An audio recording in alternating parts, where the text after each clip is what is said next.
እውነት ለመናገር በአሹ ዙሪያ 2-3 ጊዜ ነበር ቪዲዮ የሰራሁትኝ ስላልታየልኝ ግን ፕራይቬት አደረኩትኝ በጣም ነበር ያሳዘነኝ በጣም ነበር ሆዴ ባሰኛኔ ማለት ነው ለምን እንደሆነ አላቅም ቪዲዮ ሰርች ስላልታየልኝ ማለት ነው ብዙ ጊዜ ይታይልኛል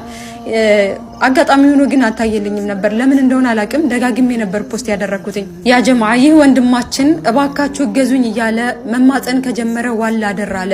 ለብዙ ሰዎች እየደረስን ነው በቅርብ ጊዜ ብዙ ሰዎችን ረድተናልና ለዚህ ልጅ መድረስ ያልቻልነው ለምን እንደሆነ አላቅም ምን እንዳያዘን አላቅም መማፀን ከጀመረ ቆየ ሐቂቃ ምን እንዳያዘን አላቅም እኛ ሙስሊሞች ለዚህ ልጅ 2 ሚሊዮን ብር እንደው መስጠት አቅቶን ነው والله ብዙ መልካም የሚሰሩ ሰዎች ሰደቀተ ጃሪያ የሚሰጡ ሰዎች ሰደቀተል ማል የሚሰጡ በጣም ብዙ ሰዎች አላችሁ ወይንኩም ያ ጀማዓ የት ናችሁ ይህ ልጅ ባካችሁ የመዳድ ድል አለኝ እያለ እየተማጸነ ይገኛል ያለንበት ወር ረመዳን ወር ነው እባካችሁ ይህ ልጅ ቆሞ ጌታዬን ላመስግን እያለ ይገኛል እባካችሁ የምንችለውን ያቅማችንን ሁሉ ንያ እናድርግለት ታች ሜሽን የማደርግላችሁ የሱን አካውንት እየገባችሁ ከፕሮፋይሉ ስር መርዳት የምትችሉ ሰዎች አካውንቱንና ቁጥሩን አስቀምጧል እና ደግሞ ታች ሜሽን የማደርግላችሁ ይመስለኛል ጃላክሲ መሰለኝ 150,000 ፎሎወርስ ከገባ 200,000 ብር እንሰጣለን ብሎታል ሐቂቃ ይህ ገንዘብ ቀላል አይደለም ለሱ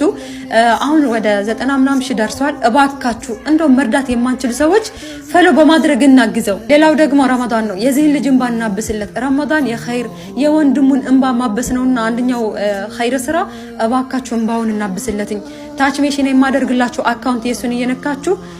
የምትችሉትን ንያ አድርጉለት ታች ያለውን አካውንት ደግሞ ንያ ማድረግ የማትችሉ ሰዎች ፈሎ በማድረግ ገንዘቡን እንዲያገኝ አግዙትኝ እባካችሁ በስከ መጨረሻ ይሄንን ቪዲዮ ሁላችሁም ሼር ሪፖስት ኮፒ ሊንክ አድርጉልን እባካችሁ والله ለአንዴና ለመጨረሻ ጊዜ ነው ይህ ቪዲዮ መሰራት ያለበት ይበቃዋን ሶሻል ሚዲያ ላይ መለመኑ ይብቃው እስኪ እናስደስተው ሰበቡን እናድርስ ሌላውን ለአላህ እንተውለት